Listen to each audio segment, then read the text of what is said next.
Bellamy pour 1 minute et demie.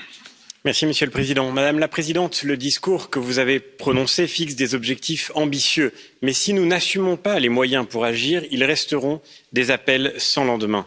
Et la vulnérabilité de l'Europe face à la crise sanitaire devrait être une leçon pour nous. Vous avez appelé à une éthique des nouvelles technologies et du numérique. Mais si nous n'investissons pas pour que nos pays reconquièrent leur autonomie stratégique, nous serons les satellites des puissances technologiques de demain.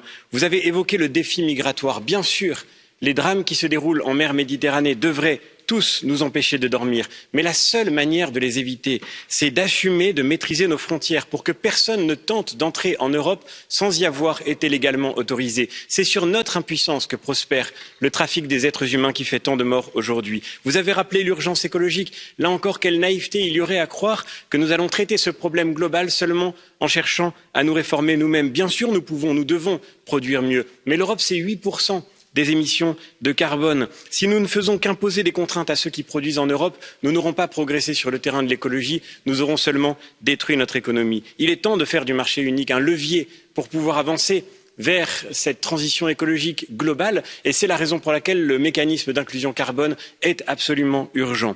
Enfin, vous avez appelé à ce que la haine ne déchire pas nos sociétés. Mais il ne sera possible de résister à tout ce qui les fracture aujourd'hui que si l'Europe assume ce que nous avons en commun, une civilisation qu'il nous appartient de transmettre, et c'est à cette condition seulement qu'elle retrouvera aussi un avenir. Merci beaucoup.